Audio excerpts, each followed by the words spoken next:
Padmakumari Snehithi channel.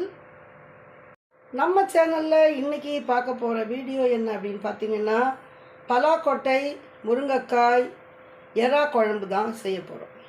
இந்த பலாக்கொட்டை முருங்கைக்காய் எறா குழம்பு ரொம்ப ரொம்ப சுவையாக இருக்கும், ரொம்ப சுவையாக இருக்கும். இது நம்ம எப்படி பண்ணலாம் அப்படின்னு பார்த்துருவோமா? வாங்க வீடியோக்குள்ளே போகலாம். அதுக்கு தேவையான பொருட்கள் நம்ம முன்னாடி பார்த்துருவோம். முருங்கைக்காய் 2 எடுத்து கட் பண்ணி வச்சுருக்கேன். பூண்டு இது நாம் அரைச்சி நம்ம எப்போவும் வைப்போம் தெரியுமா, அதே போல் அரைச்சி வச்சு தான் அரைச்சி விட்ட குழம்புன்னு கூட சொல்லிக்கலாம். பூண்டு, இஞ்சி கொஞ்சம் சின்ன சின்ன பீஸாக எடுத்து வச்சுருக்கேன். 2 பச்சை மிளகா, கொஞ்சம் சோம்பு கண்டிப்பாக நம்ம இதுக்கு போடணும்.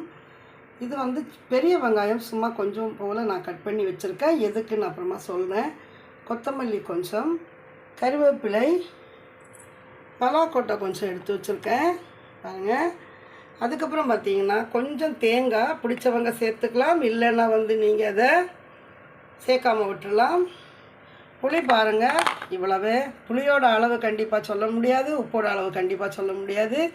ஏன் அப்படின்னு சொன்னோம் அப்படின்னா, ஒவ்வொரு புளியும் பார்த்திங்கன்னா புளியினுடைய சுவை, புளிப்பு சுவை அப்படின்றது வேறுபடும். அதே போல் நம்முடைய குழம்பினுடைய அளவு வேறுபடும். அதனால் கரெக்டாக குழம்பு வைக்கிறவங்களுக்கு நல்லாவே தெரியும், அளவுகள் தெளிவாக சொல்ல முடியாது அப்படின்றத. அதனால் நான் இந்த சைஸுக்கு எடுத்து வச்சுருக்கேன். இதை நான் குழம்புக்கு சேர்க்கும்போது தான் நமக்கு புளி சொல்ல முடியும். நாம் எப்போவுமே நம்முடைய வீடியோவில் நம்ம பார்த்துட்டு தான் இருக்கோம். பாருங்கள், சின்ன வெங்காயம் உரித்து நான் வச்சுருக்கேன். தக்காளி ஒரு 4 எடுத்து வச்சுருக்கேன்.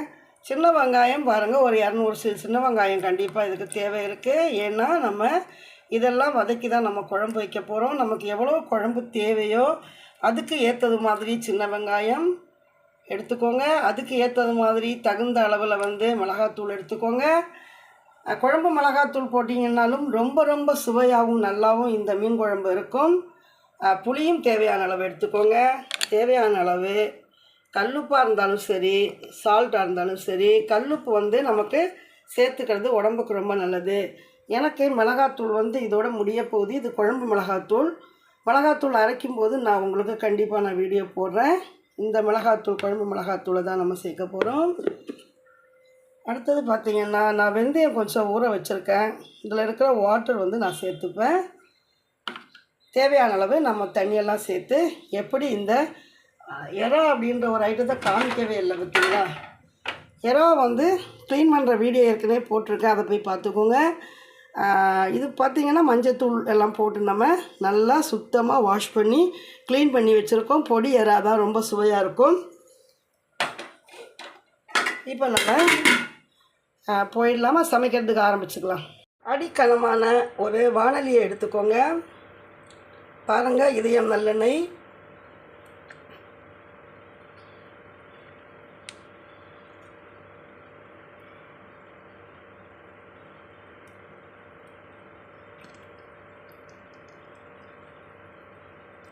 நமக்கு காலி ஆகிடுச்சு. இதயம் நல்லெண்ணெய் பார்த்திங்கன்னா இப்போ கவர்லேருந்து எடுத்து, கவர் எண்ணெய் தான் இப்போ, அந்த கவர் எண்ணெயை நம்ம எடுத்து யூஸ் பண்ணிக்க போகிறோம். பார்த்துக்கோங்க. நம்ம செக்கு எண்ணெய் இது இல்லாத பட்சத்தில் செக்கு எண்ணெய் வாங்கிப்போம்.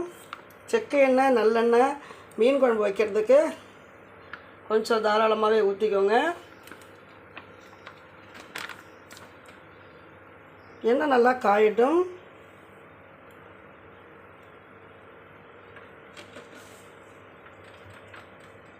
எண்ணெய் காஞ்ச உடனே நம்ம கடுகு போட்டுக்கலாம். பாருங்கள், எண்ணெய் நல்லா காஞ்சிடுச்சு, நம்ம கடுகு போட்டாச்சு.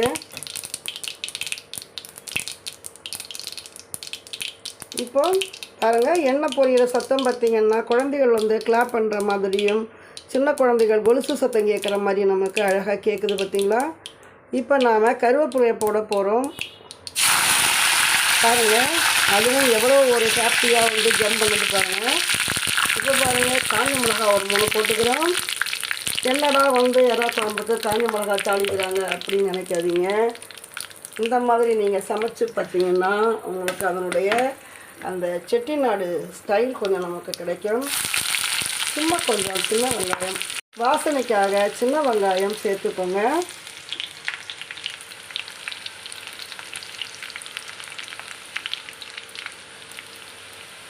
இந்த காஞ்ச மிளகாவை நம்ம எடுத்து வச்சிடலாம்.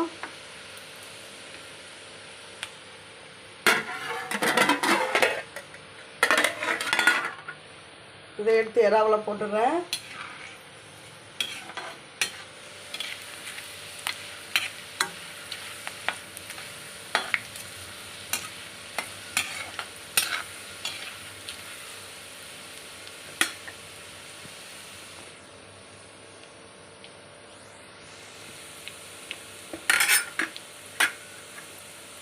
இதில் இந்த இஞ்சியையும் சேர்த்துடலாம்.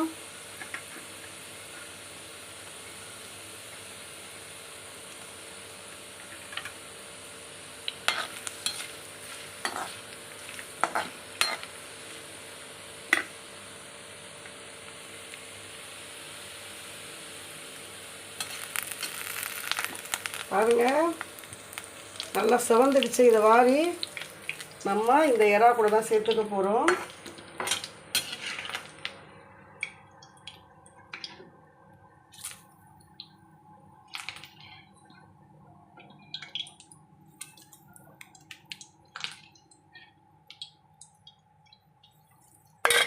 சேர்த்தாச்சு. இப்போ நாம் பூண்டு போட்டுக்கலாம். இந்த 2 பச்சை மிளகாவையும் கொஞ்சம் உடைச்சி போட்டுக்கலாம். இல்லைன்னா வெடிக்கும். பார்த்திங்கன்னா காஞ்ச மிளகா வெடித்தது மாதிரி சில நேரங்களில் வெடிக்கும். பூண்டு சேர்த்துருவோம். அதோட இந்த கொத்தமல்லியை சேர்த்துடலாம்.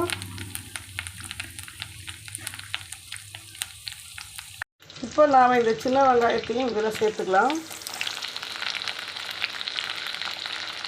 சின்ன வெங்காயம், தக்காளி,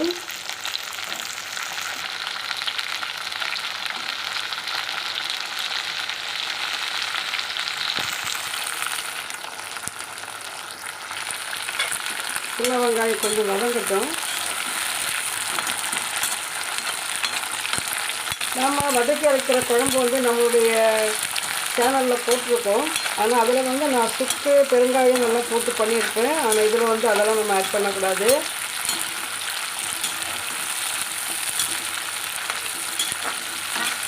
இதில் வந்து நம்ம என்ன சேர்க்க போகிறோம் அப்படின்னு பார்த்தீங்கன்னா, கொஞ்சம் போல் ஒரு சோம்பு மாத்திரம் சேர்த்துக்கலாம். இந்த வேறு ஒரு சோம்பு சேர்த்துப்போம்.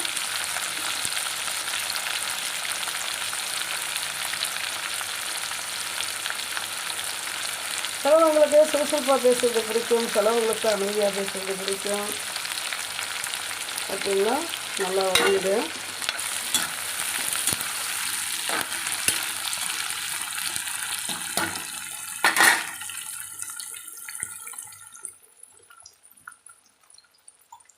இப்போ நாம் இந்த தக்காளி பழத்தை சேர்த்துக்கலாம்.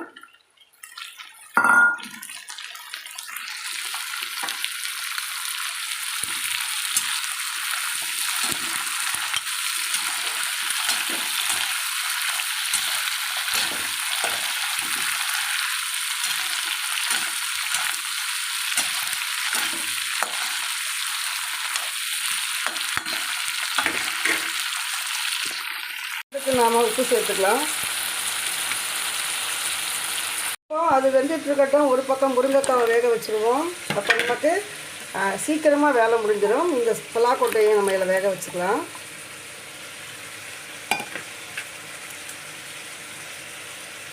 இப்போது இதுக்கு தேவையான உப்பு, வேகிறதுக்கான உப்பு நம்ம கொடுத்துருவோம். அப்போ தான் காய் வந்து நல்லா வேகும். இதெல்லாம் அவங்கவுங்க அளவு நீங்கள் பார்த்து போட்டுக்கோங்க. நம்ம சொல்கிறதுனால எந்த யூஸும் கிடையாது. காய் வேகிறதுக்கு எவ்வளவு போடுவீங்களோ அவ்வளவு போட்டுக்கோங்க. ஃப்ரெஷ்ஷாக இருந்தால் கொஞ்சமாக போட்டு ஃபஸ்ட்டு பாருங்கள். அதுக்கப்புறமா உங்களுக்கு தேவைப்பட்டுச்சுன்னா நீங்கள் போட்டுக்கோங்க. ஃபஸ்ட்டு 1 டைம் 2 டைம் நீங்கள் உப்பு பார்த்து தான் சமைச்சிங்கன்னா தான் உங்களுக்கு வந்து நல்லா வந்து சமையல் பண்ண வரும். சிலவங்களுக்கு வந்து கையளவு, எனக்கெல்லாம் கையளவு தான். அது எப்படி வருதுன்னு எனக்கே தெரியாது. மற்றபடி ஸ்பூனில் அளவு சொல்கிறது ரொம்ப கஷ்டம்தான். நான் இப்போ இந்த பக்கம் பாருங்கள், அரைக்கிறதுக்கு கொஞ்சம் கருவேப்பிலை சேர்த்துக்கலாம்.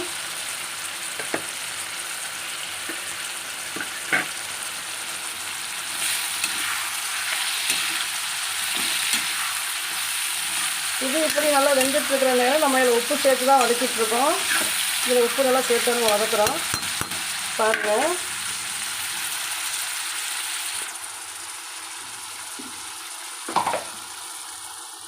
இப்போ நான் ஒரு கரண்டி இருக்கும், இவ்வளோ தான் நம்மக்கிட்ட மிளகாத்தூள் இருக்குது. குழம்பு நமக்கு நல்லா தேவைப்படுது, அதனால் நான் வந்து இவ்வளோத்தையும் சேர்த்துக்கிறேன். அதாவது நம்மளோட கரண்டி இருக்கு இல்லையா, குழி கரண்டி இருக்கு இல்லையா, அந்த குழி கரண்டி பெரிய கரண்டிக்கு ஒரு கரண்டி தான் இது. இப்போது இதுக்கு மேலே நம்ம என்ன சேர்க்க போகிறோம் அப்படின்னு பார்த்தீங்கன்னா, கொஞ்சம் மஞ்சத்தூள் சேர்க்கணும்ல, நம்ம கொஞ்சம் மஞ்சத்தூள் சேர்த்துப்போம்.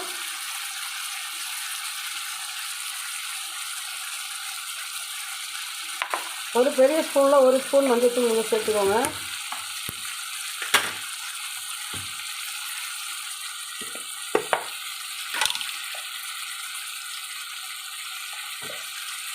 இவ்வளோ தனியாத்தூள் கொஞ்சம் சேர்த்துக்கிறேன் நான், கொஞ்சமாக சேர்த்துக்கோங்க. நீங்கள் தனியாத்தூள் சேர்த்திங்க அப்படின்னா நல்லா வதக்கணும், நல்லா வதக்கி எடுக்கணும், இல்லைன்னா பச்சை ஸ்மெல் வரும். நல்லா குழம்பு மிளகாத்தூளே நீங்கள் போட்டுக்கோங்க, ஒன்றும் பிரச்சனை கிடையாது. நம்ம தனியாத்தூள் தனியாக சேர்க்கணுன்ற அவசியமோ கட்டாயமோ இல்லை. ஏன்னா வந்து மீனுக்குலாம் நமக்கு காரமெல்லாம் நல்லா தேவைப்படும். ஆனால் வந்து இது வந்து எறாதா, நம்ம எதுக்காக சேர்க்குறோம் அப்படின்னா முருங்கைக்காவும் நம்ம வந்து பலாக்கொட்டையும் நம்ம போடுறதுனால தான் கொஞ்சம் காரம் சேர்க்குறோம். இப்போது கலருக்காக வந்து கொஞ்சமாக நான் வந்து காஷ்மீர் சில்லி போட்டு சேர்த்துக்கிறேன்.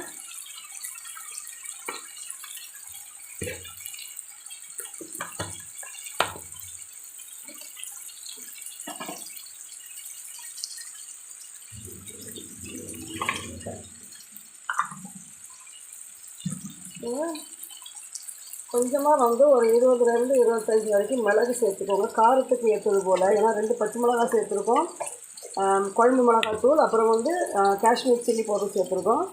அதனால் வந்து எனக்கு முருங்கைக்காவும் பலாக்கொட்டையும் இருக்கிறதுனால நான் வந்து அந்த காஷ்மீர் சில்லி பவுடர் நான் சேர்த்துருக்கேன். இல்லைன்னா நான் குழம்பு மிளகாத்தூளே வச்சுருப்பேன் நான் இதை. அதனால் நீங்கள் என்ன பண்ணுங்கள், உங்களுக்கு எறாவுக்கு வந்து காரம் பிடிக்காது, வெறும் எறா போட்டு குழம்பு வைக்கிற மாதிரி இருந்ததுன்னா நீங்கள் இவ்வளவு மசாலா நமக்கு கண்டிப்பாக தேவையில்லை, கொஞ்சம் கம்மி பண்ணிக்கோங்க. நல்லா வதக்கி எடுத்துருங்க இதை. மசாலா வந்து நான் எப்போவுமே சொல்லியிருக்கேன், மசாலா நல்லா எப்படி வதங்குதோ அதுக்கு ஏற்ற மாதிரி தான். நம்ம ஃபஸ்ட்டு வந்து ரொம்ப நல்லா வதக்கலை அப்படின்னா அரைச்சிட்டு திருப்பி நம்ம கொஞ்சோண்டு ஆயிலில் போட்டு நல்லா வதக்கி எடுத்துக்கலாம். திருப்பி வந்து வதக்கி எடுக்கிறதுக்கு பதிலாக நம்ம இப்போவே நல்லா வதக்கிட்டோம் அப்படின்னா நமக்கு ஒரே வேலையாக முடிஞ்சிடும் இல்லையா.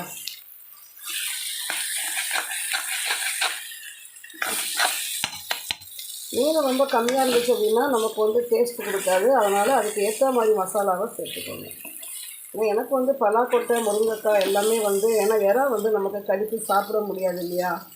அப்போ நம்ம குழம்பு ஊற்றும்போது நமக்கு எறாவே கிடைக்காது, சின்ன சின்ன பீஸாக தான் கிடைக்கும்.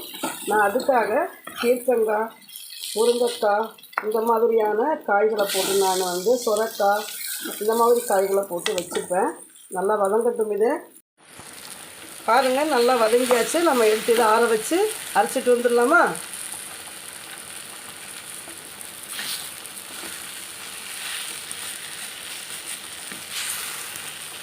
நல்லா பேஸ்ட்டாக வந்து இதை அரைச்சிட்டு வந்துடுவோம். இந்த புளி வந்து நமக்கு கரைக்கும் போதே தெரியுது ரொம்ப புளிப்பான, ரொம்ப நல்ல சுவையான புளி அப்படின்னு.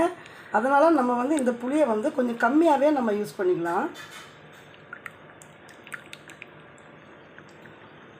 வெள்ளை புளி அது மாதிரி வந்து இப்போ நமக்கு கரைக்கும் போதே புளி வந்து நல்லா தெரியும், நல்லா குழன்னு நல்லாயிருக்கும், வாசனை வந்து நமக்கு மூக்குக்கிட்ட வரும்.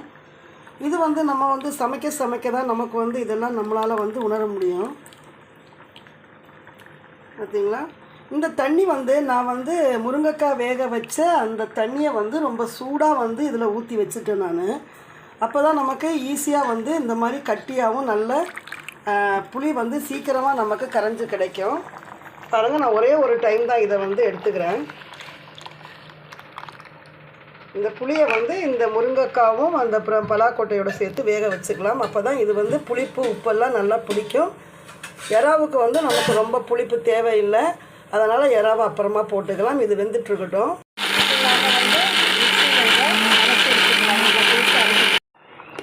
அரைச்ச இந்த பேஸ்ட்டை வந்து நம்ம ஓப்பன் பண்ணி பார்த்துடலாம். பாருங்கள், எவ்வளோ ஒரு சூப்பரான கலரான பேஸ்ட்டாக இருக்குது. இதை வந்து நான் இந்த கடாய்க்கு வந்து மாற்றிக்கிறேன்.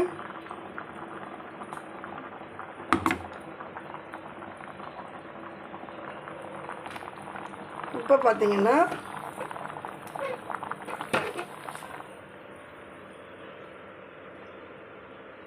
கேமராவை பக்கத்துக்கு கொண்டு போக முடியல. இப்போ இந்த முருங்கைக்காவும் பலாக்கொட்டையும் சேர்த்துக்கோங்க.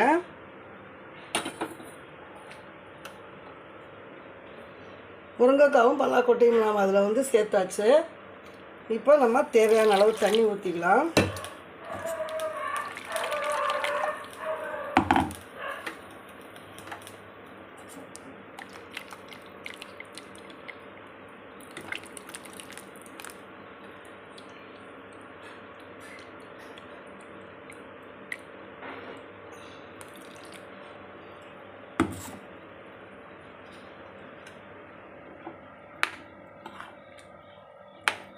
பாருங்கள், நமக்கு எவ்வளவு ஒரு அருமையான அந்த தேங்காவையும் நான் அதில் சேர்த்து தான் அரைச்சிருக்கேன்.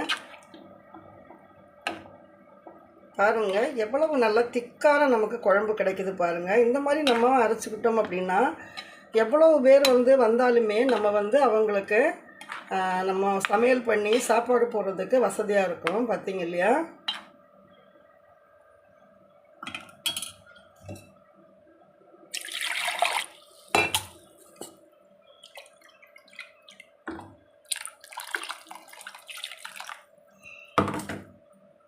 பாருங்க,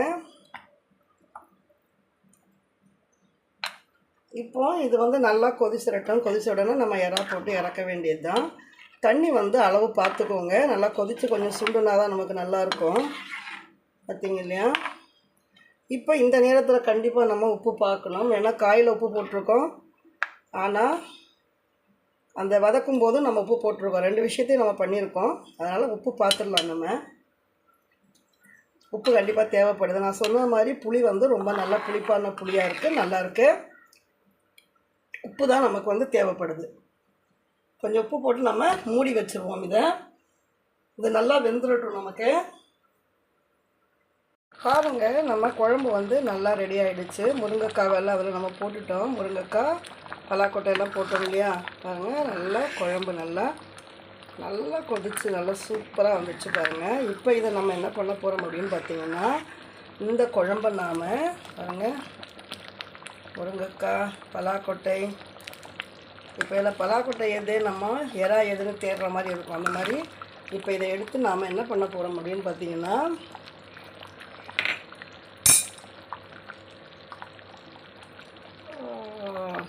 பண்ணுங்க, நம்ம எறாவை எடுத்து பக்கத்தில் வச்சுக்கலாம். இப்போ இதை எடுத்து அப்படியே நம்ம அதில் ஊற்றிக்க போகிறோம். ஒரு கையில் ஃபோன் வச்சுட்டு தான் நான் இதை பண்ணிகிட்ருக்கேன். சில சின்ன விஷயங்களை நீங்கள் தான் எனக்கு அட்ஜஸ்ட் பண்ணிக்கணும். பாருங்கள், இப்போ இதை ஊற்றிடுவோம். கேமராவை நான் பக்கத்தில் கொண்டு போயிட்டேன் அப்படின்னா கேமரா வந்து நமக்கு ப்ராப்ளம் ஆகிடும். அதனால் கொஞ்சம் ஊற்றும் போதுன்னா அதை ஊற்றுறத உங்களுக்கு காமிக்கணும் அப்படின்றதுக்காக தான்.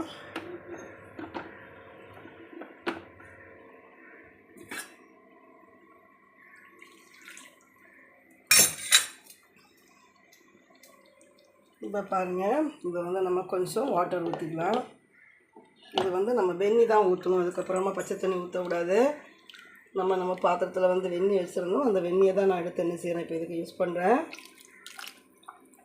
பாருங்க, என்னென்னா இதுதான் வந்து நமக்கு ருசியை கொடுக்கக்கூடியது. இதை அப்படியே நம்ம விட்டுட்டோம் அப்படின்னா நம்மளுடைய குழம்பு நமக்கு ருசி இருக்காது அப்படின்னு என்னோடய வீட்டில் எங்கள் அம்மாவும் சொல்லுவாங்க, எங்கள் மாமியாரும் சொல்லுவாங்க. இப்போது இந்த இறாவை நம்ம கொஞ்சம் கலக்கி கொடுத்துடலாம். ஏன்னா குழம்பு எல்லாமே நமக்கு வெந்துடுச்சு பாருங்கள். முருங்கைக்காய் எல்லாமே வெந்துடுச்சு. பார்த்தீங்களா எவ்வளவு நல்லா திக்காக இருக்குது பாருங்கள். இது பார்த்தீங்களா, குழம்பும் நல்லா திக்காக இருக்குது. நமக்கு நல்ல கலராக இருக்குது பாருங்கள். நமக்கு கலர் தேவை அப்படின்றதுக்கு நம்ம இஷ்டத்துக்கு போட்டுட்டோம் அப்படின்னா நமக்கு குழம்பு வந்து காரமாயிடும். பாருங்கள், இந்த செட்டிநாடு ஸ்டைல் பார்த்திங்கன்னா இந்த மாதிரி நல்ல மிளகாவை போடுவாங்க. நல்ல டேஸ்ட்டாக இருக்கும் பாருங்கள். குழம்புலலாம் போட்டுனா நல்லாயிருக்கும் பாருங்கள். இப்போ நம்ம அதில் வெங்காயம், கடுகு, கருவேப்பிலை, இந்த காஞ்ச மிளகாய் தாளித்து வச்சுருந்தோம் இல்லையா? தாளித்து நம்ம இறாவில் போட்டு வச்சுருந்தோம். பார்த்தீங்களா? இப்போ இது கொஞ்சம் நேரம் கொதித்த உடனே இறக்கிற வேண்டியது தான். உப்பு பார்த்துட்டு ரொம்ப சூப்பராக இருக்குது, நல்லாயிருக்கு. ரொம்ப நல்லாயிருக்கும். உப்பு எல்லாமே உப்பு புளிப்பு பாருங்கள். நான் மொத்த புளியுமே நான் ஊற்றியிருந்தேன் அப்படின்னா ரொம்ப புளிப்பாக இருந்திருக்கும். நான் ஒரே ஒரு டைம் தான் நான் புளியை நான் கரைச்சிக்கிட்டேன். இப்போ எதுக்காக வெயிட் பண்ணுறேன் அப்படின்னா, வெந்தயம் ஊற வச்சோம் பார்த்தீங்களா, இந்த தண்ணியில் நிறைய சத்துக்கள் இருக்கும். உங்களுக்கு வெந்தயத்தை பார்த்தாலே தெரியும். லைட் வெளிச்சத்தில் கொஞ்சம் தெரியுதா? இந்த மாதிரி இதை அப்படியே நம்ம முளைக்கட்டை வச்சுட்டோன்னா நல்லா முளைச்சி வந்துடும், செடியாக வந்துடும். வெந்தய கீரையாக நம்ம இதை மாற்றிக்கலாம். இப்போ நான் இதை என்ன பண்ண போகிறேன்னா, வாட்டர் தான் ஊற்ற போகிறேன். இல்லைன்னா கடிக்கும். ஒன்றுனா கடிச்சதுன்னா நமக்கு கசக்கும். அந்த எறா குழம்போட டேஸ்ட்டே போயிடும். இந்த உடம்புக்கு எறா கொஞ்சம் சூடாக இருக்கிறதுனால அதனுடைய சூட்டை கொஞ்சம் குறைக்கணும் இல்லையா? அதுக்கு தான் இந்த வெந்தயத்தை நான் ஊற வச்சு, இந்த டிப்ஸை நீங்களும் ஃபாலோ பண்ணுங்கள். ஒரு சின்ன வெந்தயம் நமக்கு முழுசாக கிடைச்சா கூட நமக்கு கசக்கிற மாதிரி இருக்கும். இந்த எறா குழம்புக்கு அது செட் ஆகாது. அதுக்காக தான் நான் கொஞ்சம் வெயிட் பண்ணேன். இப்போ பாருங்கள், இவ்வளவுதான். இப்போ நம்ம பச்சை அந்த கருவேப்பிலை இருக்கு இல்லையா, அதில் 2 போட்டு நம்ம இறக்கிட்டோம்னா பார்க்குறதுக்கு ரொம்ப நல்லாயிருக்கும். பாருங்கள், ஓகேங்களா? நாம் மூடியை ஓப்பன் பண்ணிடலாம். ஓகேங்களா? நமக்கு சூப்பராக ரெடி ஆகிடுச்சு. சும்மா கருவேப்பிலையை மாத்திரம் சும்மா கார்னிஷுக்காக நம்ம மேலே போட்டுக்கலாம். பாருங்கள், இவ்வளவுதாங்க நம்மளுடைய எறா முருங்கைக்காய் பலாக்கொட்டை குழம்பு ரெடி ஆகிடுச்சு. எப்படி இருக்குது அப்படின்னு பார்த்துடலாமா? பாருங்கள், எல்லாமே நல்லா சுண்டிடுச்சு பார்த்தீங்களா? பாருங்கள், நம்மளுடைய முருங்கைக்காய் பலாக்கொட்டை எறா குழம்பு நமக்கு ரெடி ஆகிடுச்சு. இப்போ நம்ம பரிமாறி சாப்பிட போகிறோம். அதுக்கு முன்னாடி ஒரு டிப்ஸை நான் காமிக்கிறேன் பாருங்கள். இது நான் இந்த குழம்பு வச்சுட்ருக்கும் போதே பார்த்திங்கன்னா இதில் எவ்வளோ பாத்திரங்கள் நமக்கு இருந்திருக்கும்னு உங்களுக்கே தெரியும். நம்ம இந்த வேலைகள் பார்க்கும்போது எல்லாத்தையும் நம்ம என்ன செஞ்சிடணும், கழுவி கவுத்திடணும். கடாய் உட்பட எல்லாத்தையுமே நாம் க்ளீன் பண்ணி வச்சுட்டோம். இப்போ நமக்கு ஒரு பாத்திரம் கூட நமக்கு இங்கே க்ளீன் பண்ணுறதுக்கு எந்த விதமான ஒரு வேலைகளும் இல்லை. நம்ம இப்போ தான் அந்த குழம்பு இறக்கணும் பாருங்கள். எல்லா வேலையும் நமக்கு முடிஞ்சிடுச்சு. இப்போ சாப்பிட வேண்டியது தான். சாப்பிட்டு நம்ம ரெஸ்ட் எடுத்துக்க வேண்டியது தான். எல்லாருமே பார்த்திங்கன்னா இல்லத்தரசிகள் எல்லாமே நம்ம ஒரு பிளான் பண்ணிவிட்டு நம்மளுடைய வேலைகளை செஞ்சுக்கிட்டோம் அப்படின்னா நமக்கு ரொம்ப ஈஸியாக இருக்கும். சமைக்கிறதுக்கு முன்னாடி நம்ம எல்லா காய்கறியும் நம்ம க்ளீன் பண்ணி, பொடி எறா பார்த்திங்கன்னா நீங்கள் ரொம்ப சின்னதாக தான் இருக்கும். ஏன்னா பொடி எறா தான் குழம்புக்கு ரொம்ப நல்லாயிருக்கும் அப்படின்னு சொல்லுவாங்க. பார்த்திங்கன்னா முருங்கைக்காய் ரொம்ப இந்த எறா குழம்புக்கு பார்த்திங்கன்னா பலாக்கொட்டை அப்புறம் இந்த முருங்கைக்காய் பார்த்திங்கன்னா அவ்வளோ ஒரு டேஸ்ட்டாக இருக்கும் பாருங்கள். எனக்கு இதே மாதிரி இதில் இந்த காஞ்ச மிளகா இருக்குது பாருங்கள், நான் எடுத்து வைக்கிறேன். ஓடி போயிடுச்சு காஞ்ச மிளகா ஓடி போயிடுச்சு. இதை இப்படி எடுத்து வச்சுட்டு நம்ம பிசைஞ்சு சாப்பிட்டோம் அப்படின்னா அவ்வளோ ஒரு டேஸ்ட்டாக இருக்கும் பாருங்கள். நம்மளுடைய முருங்கைக்காய் பலாக்கொட்டை எறா குழம்பு சூப்பராக மணமாக பாருங்கள். அப்படி ஒரு மனம், வாசனை தாங்க முடியல. எல்லாருமே எனக்கு நீங்கள் சமைச்சு சாப்பிட்டு பார்த்துட்டு ருசி பார்க்கணும். இதில் என்னன்னா உப்பு புளி இதெல்லாம் நம்ம கரெக்டாக சேர்த்துக்கணும், அவ்வளவுதான். அது நீங்கள் கொஞ்சமாக போட்டு நீங்கள் ஃபஸ்ட்டு நம்ம எல்லாருமே ஒரே டைமில் கற்றுக்க முடியாது. தெரியாதவங்க கரெக்டாக கொஞ்சமாக போட்டு அதுக்கப்புறமா கொஞ்சமாக சேர்த்து நீங்கள் டேஸ்ட்டு நாக்கில் வச்சு சாப்பிட்டு பார்த்துட்டு நீங்கள் பண்ணுங்கள். உப்பு புளி ரொம்ப அதிகமாக வாரி போட்டுறாதீங்க. அதே போல் காரமும் ரொம்ப அதிகமாக சேர்த்துறாதீங்க. பச்சை மிளகாய் போட்டிருக்கோம், மிளகு சேர்த்துருக்கோம், நீங்கள் பார்த்துருக்கீங்க இல்லையா? அப்புறம் குழம்பு மிளகாத்தூள், அதுக்கப்புறம் காஷ்மீர் சில்லி பவுடர் சேர்த்துருக்கோம். ஆனாலும் நம்மளுடைய குழம்பு எவ்வளோ நல்லாயிருக்கு பாருங்கள். ரெட்டிஷாக இருக்கா? இல்லை, காரமும் இல்லை. நான் பார்த்துட்டேன். மூடி வச்சிடலாமல் இப்போ இதை மூடி வச்சுருவோம். இப்போ பாருங்கள், என்னுடைய மத்தியான சமையல் இன்றைக்கி இதுதான். வேறு எனக்கு மீன் குழம்பு இதெல்லாம் இருந்ததுன்னா, மீன் வறுவல் மீன் குழம்பு இருந்ததுன்னா வேறு எந்த சைட் டிஷ்ஷும் எனக்கு பிடிக்காது. எண்ணெய் கொஞ்சம் சூடாக இருக்குது பாருங்கள், அவ்வளோதான். இப்போ நான் எறாவை சேர்த்துக்கிறேன். ரொம்ப சுவையாக இருக்கும். சமைச்சு இந்த சிநேகிதியோட சமையலை நீங்கள் சாப்பிட்டு பார்த்துட்டு நீங்கள் கமெண்ட் பண்ணுங்கள். கமெண்ட் பண்ணுறவங்க வாட்ஸ்அப்புக்கு வராதிங்க, தயவுசெய்து கமெண்ட் பாக்ஸில் கமெண்ட் பண்ணுங்கள்.